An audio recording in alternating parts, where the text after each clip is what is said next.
Part 1, my kid told me he remembers his past life, and I checked his story. Hey Reddit. Throwaway for obvious reasons because I don't want this tied to my main. Family and co-workers use that one. Plus, if this turns out to be nothing, I don't want to look like the weirdo parent who thinks their kid is a psychic reincarnated ghost whisperer. So, my son Eli, not his real name, just turned 5 last month. He's the kind of kid who notices everything, like everything. He'll see an ant crawling across the sidewalk and tell you it's carrying a crumb, because its queen is hungry. Or he'll overhear a single line from a phone call and then ask follow-up questions about your work drama for a week. Basically, he's a sponge with opinions. I never thought much of it. Kids have imaginations, right? But 2 weeks ago something happened that's been sitting in my stomach like a rock. We were in the kitchen. I was making grilled cheese, the only dinner he trusts, according to him, and he was at the table drawing. I asked him what he was drawing, and he said, completely casually, "This is my house. My other house. From before." I asked, "Before what?" He shrugged, like I just asked the dumbest question in the world. "Before I died." I literally laughed out loud. I thought he was making up a ghost story because we'd read Room on the Broom the night before, and he'd been stuck on the idea of which is taking people away. But then he looked at me very seriously and said, "I was a man, not a kid. My name was Tom, and I lived in a blue house with a red door. And one day I went to the store and a car hit me. Then I woke up and you were my mom." Now, I've read enough Reddit threads to know this is the kind of thing other parents hear sometimes, and usually it's chalked up to kids being sponges for random things they've overheard. But Eli hasn't been around anyone named Tom, and we've never talked about anyone getting hit by a car. Also, he doesn't just blurt random details. He talks in these memories. And there was something about the way he said it, quiet, almost annoyed that I didn't already know. I played along. I asked what the house looked like inside. He described it in way too much detail for a kid his age. A couch with scratchy green stuff on it. A table that had a little crack, but my mom said it was okay because we put the flowers there. The kitchen smelled like eggs all the time. A dog named Rusty who liked to hide socks. The grilled cheese was burning, so I kind of laughed it off. But that night after he went to bed, I couldn't stop thinking about it. I even Googled past life memories kids, like some new age Facebook ant. I found a bunch of articles. Some said it's imagination. Some said it's a sign of stress. Some said it's, well, what it sounds like. The next day, he brought it up again, without me prompting him. This time, he told me Tom's real house was in Colby. I figured he meant cold, or coal, or something, but when I asked what Colby was, he said, "It's where the big white church is. You go down the street where the horses are, and it's there." I grew up in this state. I've never heard of a Colby near us. But I Googled it anyway, and, swear to God, there's a Colby about 3 hours from here. Tiny little town. Population under 3,000. Guess what it is right in the center? A huge white church. I told myself it's just coincidence. Colby, isn't that unusual a name? But still, my stomach did this weird flip. Over the next week, Eli kept dropping bits of Tom's life into conversation, like it was totally normal. Once in the grocery store, he pointed to a bag of coffee beans and said, "My dad drank that in the morning and sometimes let me taste it, but my mom got mad." Another time, while we were driving past a dog park, he said, "Rusty would have liked it here. He was old, but he could still run. He only bit Mr. Jacobson once." Who the hell is Mr. Jacobson? I asked, but he just said, "My neighbor," and moved on to talking about dinosaurs. I decided I wasn't going to feed into it too much. Didn't want to encourage a false memory spiral or something, but I started quietly writing down everything he said. Dates, names, places, random details. I had a little notes app file going. Tom. Blue house/red door. Scratchy green couch. Crack in table/flowers on it. Kitchen smells like eggs. Rusty, dog, hide socks, bit Mr. Jacobson. Coffee beans, specific brand I noted. Colby town, white church, horses. Hit by car going to the store. Here's where it gets weirder. Last Friday, I was tucking him in, and he grabbed my hand and whispered, like he was telling me a secret. "Don't let the red car get me again." I asked him what he meant, and his eyes got watery, genuinely watery, and he just shook his head and rolled over. That night, after he fell asleep, I was sitting in the dark in the living room with my laptop open to Google Maps, staring at Colby. I clicked through the little street view circles, just curious. And then I saw it. A house. Blue siding.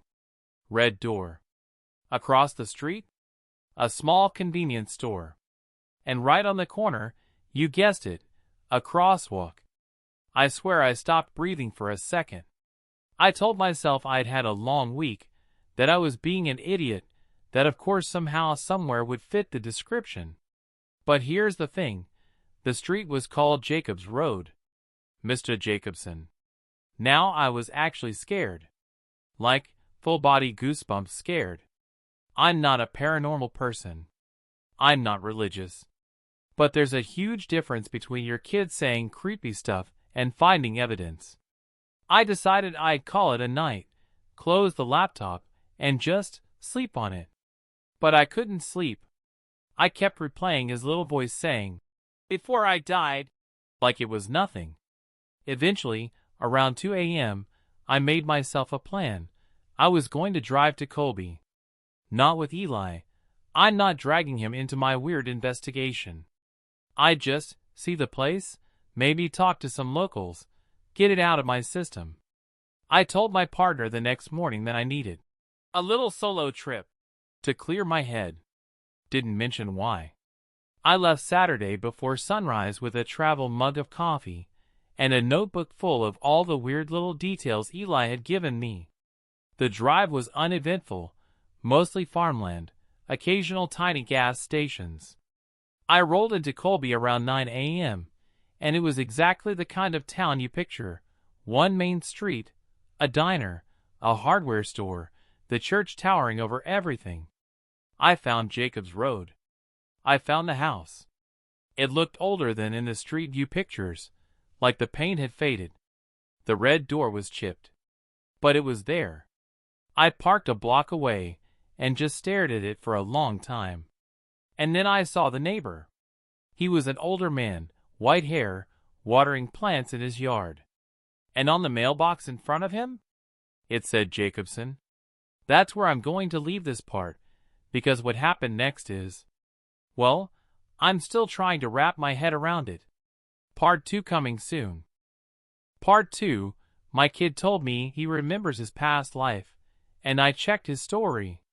Okay, so I left off parked a block away from a blue house with a red door, staring at a mailbox that said Jacobson. Let me just say, I felt insane. Like, part of me wanted to throw the car in reverse, drive 3 hours back home, and never think about this again. But there was another part, the part that had been up at 2 a.m. scrolling Street View like a conspiracy theorist, that needed to know more. I told myself I'd just walk by, maybe take a couple of photos for my own sanity check, then leave. I grabbed my notebook and phone, got out of the car, and started walking toward the house. It was one of those quiet Saturday mornings in small towns where you feel like everyone's watching you from behind lace curtains. The air smelled like grass clippings and something sweet, maybe pancakes from someone's kitchen. Mr. Jacobson, I'm assuming it was him, was still watering his plants. As I walked by, I nodded and said, "Morning." He gave me the friendly but suspicious small-town smile. You lost? No, just visiting, I said, which I realize now makes me sound more suspicious. He looked me up and down, then back at his plants. Not much to visit here unless you're looking for the church. I saw that, I said. Beautiful building. He nodded but didn't seem interested in small talk, so I kept going. I slowed down a little when I got in front of the blue house. The red door was even more worn than it looked on Google, paint peeling in long strips, a faint outline where an old wreath must have hung. The windows were clean, but the curtains were drawn tight. In my notebook, I scribbled, blue house, red door, cracked front step, white lace curtains. I was halfway through noting the chipped mailbox when I heard a voice behind me. You looking for somebody? I turned. A woman was standing on the porch of the house across the street. Maybe late 50s, gray hair pulled back, wearing a sweatshirt with Colby Cardinals on it. I tried to think of something casual. No, just, I used to know someone who lived here. She squinted, like she was trying to place me. This house? Yeah. A man named Tom? She tilted her head. Tom Reed? I froze. I hadn't said a last name. I hadn't even said Reed out loud in my life. But there it was. I nodded, trying to act normal. Yeah. Tom Reed. Her expression softened. That's been a while. Poor guy. She shook her head. Hit by a car right there at the corner. Must be, 20 years now? My stomach dropped. I asked, as casually as I could, was he married? Oh, yeah. Nice lady. Had a dog, too. What was his name? Rusty, that's it. She smiled like the memory was pleasant. That dog was always stealing my husband's socks off the clothesline. If my legs hadn't been holding me up, I think I would have sat down right there on the curb. I thanked her, mumbled something about just remembering, and kept walking. When I turned the corner, I ducked behind a tree and just sat, hands shaking. My notes now had a full name to go with the story, Tom Reed. After a few deep breaths, I Googled Tom Reed Colby on my phone. The first result was a 20-year-old local newspaper archive. Local man killed in crosswalk accident. The article was short. Victim, Thomas J. Reed, 36, resident of Colby. Struck by a red sedan while crossing from Jacobs Road to the convenience store. Survived by his wife, Margaret. No children mentioned. Known locally for helping at the church and walking his dog, Rusty. I read it 3 times. Now, here's where my brain split in two. One side was screaming, "This is it. This is proof. Eli is Tom Reed reincarnated. How else could he know all this?" The other side was whispering, "You could be connecting dots that don't exist. Kids hear things. Maybe someone mentioned Colby once and you forgot. Maybe he saw a picture somewhere. Except, there's no way he could have known Rusty. Or the eggs. Or that damn green couch." I decided I needed one more step before I drove home. Talk to Margaret. The article had mentioned she still lived in Colby at the time.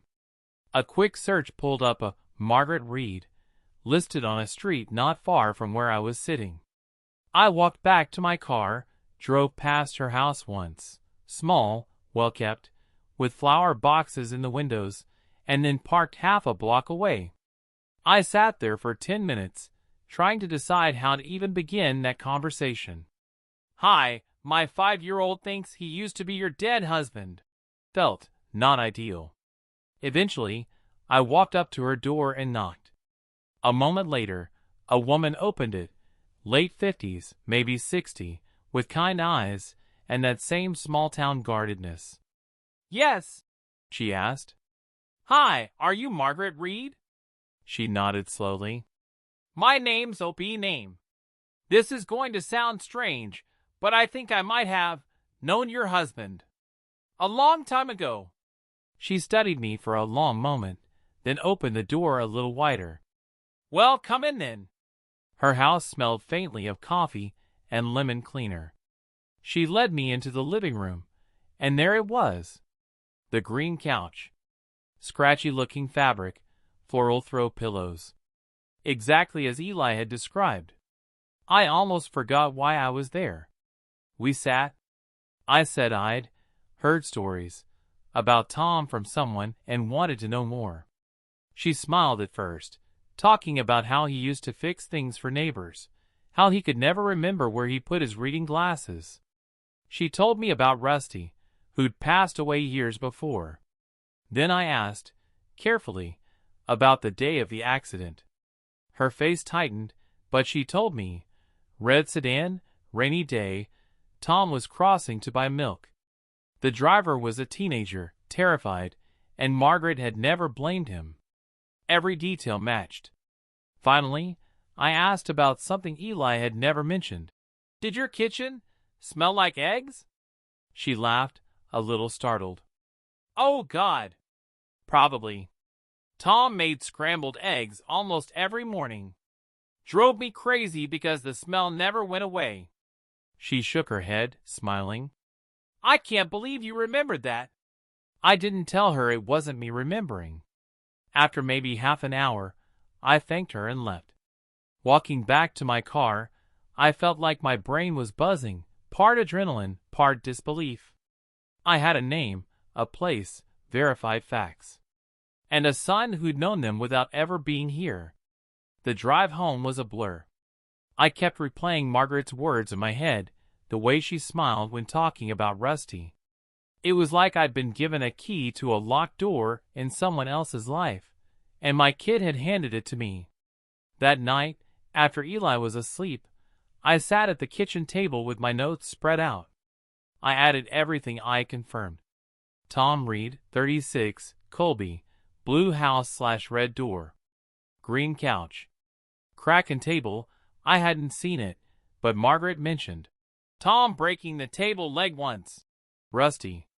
Red sedan accident at crosswalk by convenience store. Kitchen smelled like eggs. The only thing I hadn't confirmed yet? The "don't let the red car get me again" part. That was still sitting in my head like a warning. I was about to close my notebook when I heard soft footsteps. Eli was standing in the doorway, hair messy, rubbing his eyes. Mom, he said, did you see my house? I froze. What do you mean, honey? My blue house. I dreamed you went there today. Part 3, my kid told me he remembers his past life, and I checked his story. When Eli stood there in his dinosaur pajamas saying, I dreamed you went there today, every hair on my arm stood up. I hadn't told him anything. Not about the trip, not about the house, not about the Jacobsons. And he said it like it was just a fact, not a question, not a guess. I tried to play dumb. Went where, buddy? My blue house. The one with the red door. But it was smaller than I remember. And Rusty wasn't there. He rubbed his eyes again. I think the new people don't like dogs. My throat went dry. What else did you see in your dream? He frowned like he was concentrating. You were talking to the lady across the street. She's nice. She gave me cookies before. But she didn't see me this time. My brain was spinning. He had just described the woman in the Colby Cardinals sweatshirt, the neighbor who'd said, Tom Reed. And the thing about cookies? I hadn't been offered cookies, but it was exactly the kind of detail that could have been true in Tom's life. I got him a glass of water, tucked him back into bed, and told myself over and over, he's a kid. Kids make things up. This is a coincidence. This is just a coincidence. Except I didn't sleep the rest of the night. The next morning was Sunday. Normally, we do pancakes and cartoons, but Eli was quiet at breakfast, staring at the syrup like it was telling him secrets. Finally, he said, I don't like thinking about the car. My stomach turned. What car? The red one. It came too fast. My legs hurt after. Then everything went away. I didn't push. My instinct was to comfort him, not interrogate him. But I wrote it down the second I had a moment alone.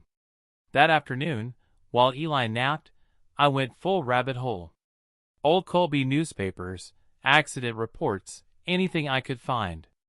Most of it was behind paywalls or badly scanned, but I dug up one longer piece about Tom's funeral. There was a line in it that stuck out.